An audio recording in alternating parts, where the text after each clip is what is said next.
Hello everyone and welcome to another episode of Tom's Gadget Garage. Today I'm going to be covering 3 folding electric bikes that I covered on this channel in 2024 that I think are absolutely worth considering in 2025. Now I did break these 3 bikes up into 3 different categories, the first of which is going to be commuter folding bike, the second one is going to be off-road adventure folding bike, and the third one is going to be more budget-oriented utility folding electric bike. Now all 3 of these bikes I have covered in detail, and I'll be sure to include a link to those playlists in the description below. I've got tons of videos on each of these bikes, so if you want to take a deeper dive, just go ahead and check those out. Now, full disclosure, 2 out of the 3 bikes were sent to me by their respective manufacturers for review purposes.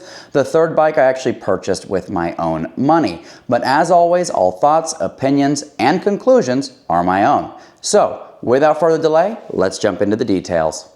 So the first bike that we're going to look at today is in the commuter category, and it is the mokwheel Slate. Now I'll go over some high-level stats and we'll go over the reasons why I think this is worth considering in 2025. So first and foremost, this bike weighs in at 66.5 pounds and has a maximum carrying capacity of 350 pounds. Powering this mokwheel Slate is a rear hub motor, which is 500 nominal watts and can crank out 860 peak watts of power as well as 65 Newton meters of torque. Now, Mokwheel does say that this bike will get up to 25 miles an hour, and I can confirm based on my testing both in pedal assist as well as in throttle only, you can get 25 miles an hour. Now this particular bike is 7 speeds and comes with a Shimano tourney derailleur. The tires on this bike are 20-inch by 3-inch Chaoyang street tires, which are perfect for commuting. Here we've got our rear rack, height adjustable seat, folding plastic pedals, 48 volt 15 amp hour lithium ion battery, which is good for 720 watt hours of capacity, which also happens to be UL certified. Front fork suspension with both preload and travel adjustment, tail lights, brake lights, as well as functional turn signals, dual LED front headlight, ergonomic trigger style gear shift, full color display, left handlebar mounted thumb throttle, height adjustable handlebars, locking leather wrapped grips with gel infusion, and Logan hydraulic disc brakes. This bike also comes equipped with front and rear 180mm discs. Now the reason why I think the mokwheel Slate is worth considering in 2025 is that it's got a host of features that I think help separate it from the crowd. First and foremost, this bike has turn signals, which I'll tell you right now is pretty rare to find on electric bikes. When it comes to turn signals on e-bikes, there are a lot of mixed opinions. Some people think they're effective, other people think not so much. I can tell you right now with the mokwheel Slate, the turn signals are very bright at night, but they do appear a little washed out during the day. If you're looking for a very effective way to incorporate turn signals really into any bike that you ride, take a look at my review for the Lumos helmet above, which has actually got headlight, tail light, brake lights, as well as turn signals integrated into the helmet. The next feature that I really like is the fact that this bike comes equipped with a torque sensor. Torque sensors on e-bikes use a pressure-based system. So the more pressure or the harder you pedal, the more output you're going to get from the motor, which is different than a cadence sensor, which basically looks at whether or not the pedals are moving. If they're moving, they're going to generate power, basically like an on and off switch. With a torque sensor, you're getting a much more natural ride feel, which kind of gives you the sensation that you've got superhuman legs. Another standout feature on this bike is the fact that it's got a removable display. So why is this a standout feature? Well, it actually serves as a security measure. So when you remove the display, the bike actually won't function as an electric bike. So if somebody does steal your bike, they're going to be forced to pedal it manually rather than have the advantage of taking off with it with electric power. Something else that this bike has that a lot of others don't is a plain English advanced settings menu. For example, you can come into this menu and adjust the brightness, the units of measure, throttle speed, the speed for each pedal assist level, the intensity setting of the motor output, different riding modes, startup modes. You can go check for errors, reset the trip meter, look at your firmware version, all of that in a plain English menu. Now there are a number of bikes out there that do give you access to the advanced settings menu, but it's usually in the form of a P settings menu, usually P01 to P22. And what that means for you is you're basically gonna have to carry your manual around to understand what specific setting you're adjusting. So having it in plain English goes a long way in reducing confusion and making settings changes a breeze. And finally, this mokwheel Slate does allow you to go in there and change the throttle speed to up to 25 miles an hour.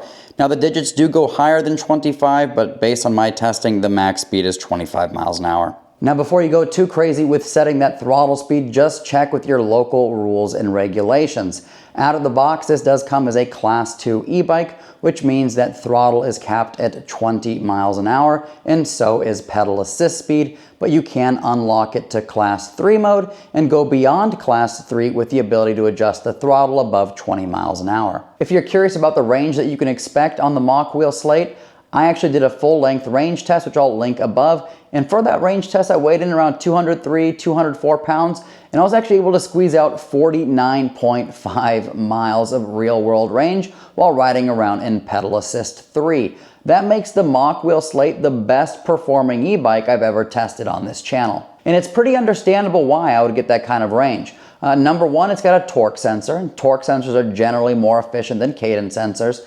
Number two, it's got street tread on those Chaoyang tires.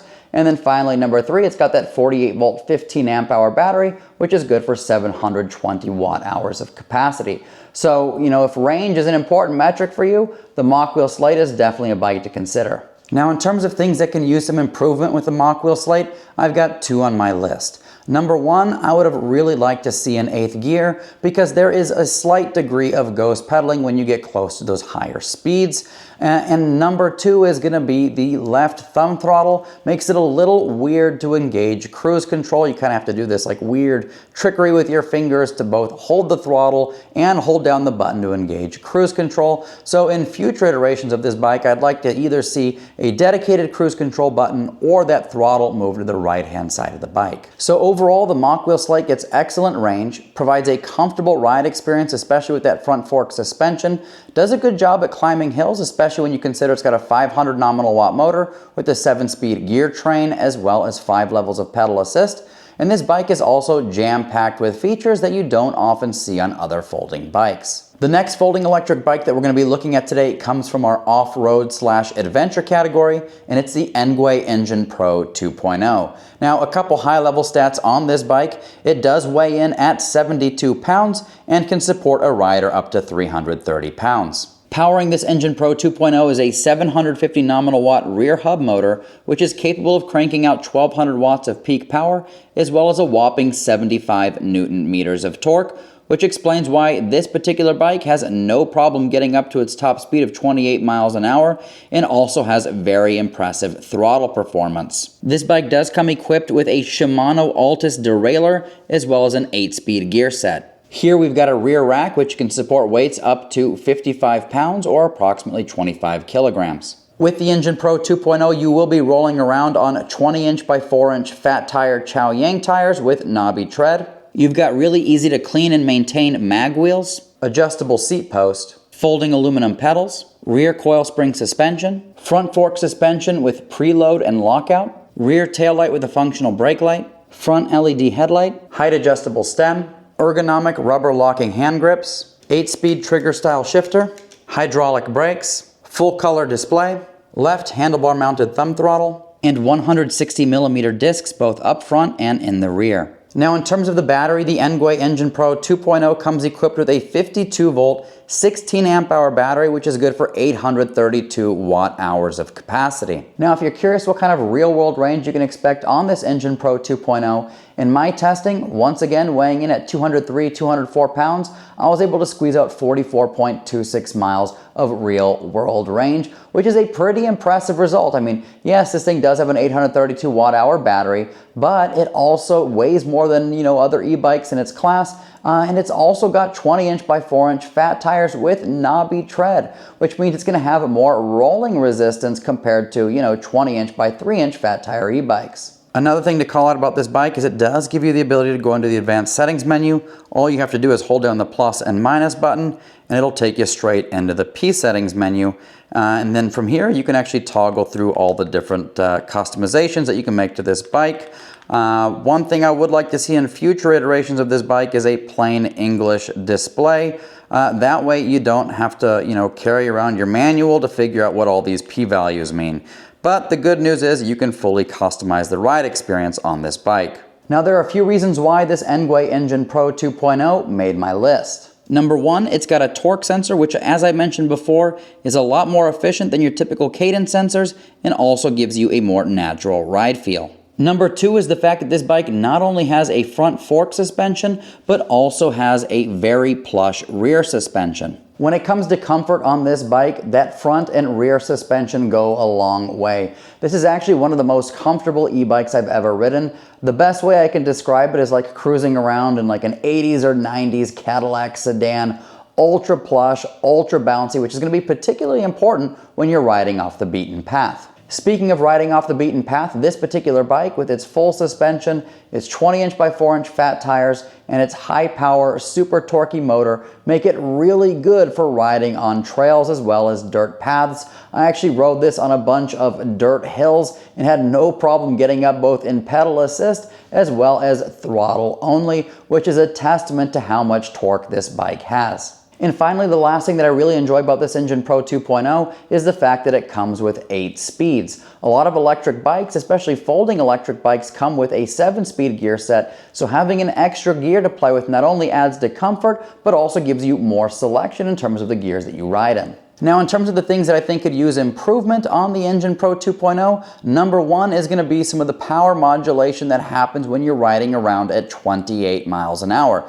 Now, don't get me wrong, this is a very torquey bike, and it's able to get to speed very quickly, in fact, faster than a lot of its competitors. However, when it does get to 28 miles an hour, you will see a reduction in power, and the speed will actually drop down to about 26.7 miles an hour, and then it'll crank back up to 28 miles an hour. So there is some yo-yoing of speed at the very top speed level. Now, good news for me is that I typically ride my bikes anywhere from 17 to 20 miles an hour, and I'm often not spending a lot of time at 28 miles an hour. Because if you have, looked at any folding electric bike and tried to ride it continuously for 28 miles an hour, it becomes a pretty laborious exercise because you're really putting pressure into those pedals and getting those things spinning to maintain those speeds. And the last thing that I think could use some improvement on this bike is going to be getting a voltage as well as wattage readout. It's really nice to have those things, especially voltage for battery remaining.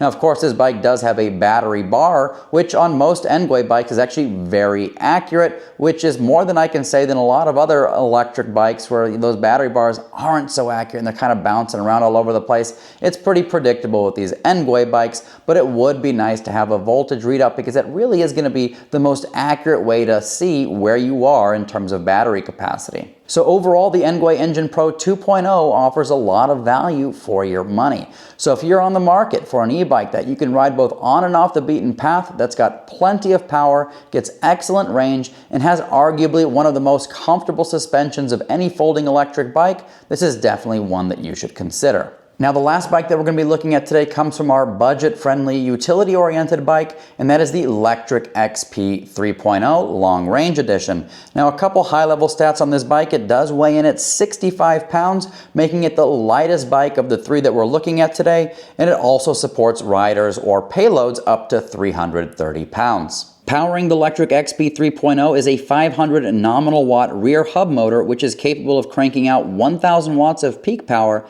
as well as 55 Newton meters of torque. This particular bike does have 7 speeds and comes equipped with a Shimano tourney derailleur. Also in the rear of the bike is this rear rack, which, as you can see, is actually welded directly into the frame of the bike.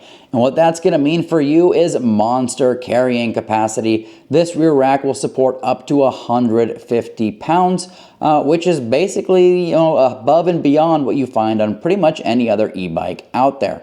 And that is great news, especially if you have to carry heavy loads or you decide to carry another person on your bike. This XP 3.0 does ride on 20-inch by 3-inch fat tires with knobby tread. It's got aluminum folding pedals, height adjustable seat, front fork suspension with lockout and preload, height adjustable stem, non-locking rubber hand grips with quarter twist throttle, basic Shimano 7-speed gear shift, hydraulic brake levers, black and white backlit display, rear tail light, front LED headlight, and front and rear 180mm discs. Now, the electric XP 3.0 does come equipped with a cadence sensor, which operates differently than a torque sensor. With a cadence sensor, instead of being a pressure-based system, the bike actually senses the movement of the pedals. And as long as those pedals are moving, it will deliver power regardless of whether you're putting a lot of effort in or not. Now, one of the things that I really like about cadence sensors on electric bikes is the fact that it uses its PWR system, which stands for pedal assist wattage regulation. So what that means for you, aside from being a really big marketing term, is the fact that this bike provides for really smooth power delivery. I can't tell you how many times I've ridden, cadence sensor e-bikes that feel more like an on and off switch. So as soon as, you start pedaling, you get a power surge all the way up until you hit the speed limit for that level of pedal assist. With the electric XP 3.0 as well as that PWR system, you get very smooth power delivery, which creates for a very refined experience. Now, in terms of battery capacity on this bike, it is the long range edition, which comes with a 48 volt, 14 amp hour battery, which is good for 672 watt hours of capacity. And if you're curious what kind of real world range you can get on this bike, I personally got 39 miles of range riding around mostly in pedal assist 3. And I also did a throttle only range test with this bike where I got just over 30 miles of range. So pretty good considering it is the smallest battery of the 3 bikes that we're talking about today. Now at the beginning of this video, I did tell you that I did buy one of these bikes with my own money, and this is the bike that I actually purchased. I bought this back in August of 2023 because I was looking for a folding electric bike which is very portable that also allows for a lot of utility. And by utility, I'm really referring to this rear rack, which has got that 150-pound carrying capacity. So, if I need to load on a basket and carry some heavy stuff or carry another person, I can absolutely do it with this bike, so long as whatever I'm carrying is under 150 pounds. And that's huge because a lot of bikes out there have a carrying capacity usually of around 25 kilograms or 55 pounds or even less. So it's really nice to see the increased carrying capacity of this bike. Now you might have noticed that this particular seat that I have on this XP 3.0 is different than what you see on their website. That's because this is an upgraded seat that I got from Amazon. Cloud9 just happens to be the most comfortable seat for me, and so I've got this particular model on my XP 3.0, and I've got their other model on one of my other bikes. So if you're looking for a very comfortable seat, this is definitely one to consider. In addition to the 150-pound carrying capacity that this bike has, another feature that I really like is the fact that it gives you the ability to go into the advanced settings menu. So here on the control pad, I can hit the plus and minus button, and if I hold that, it'll take me into the P settings menu. And from here, I can, click the power button and cycle from P01 all the way to P22, which essentially are settings that allow me to basically customize every aspect of the ride experience. Things like pedal assist strength, pedal assist sensitivity, whether or not I want cruise control to be enabled or not, some behavior of the lighting, some other features. I mean, the list goes on. The only downside here is that it does, kind of use this like cryptic menu system, P01 to P22.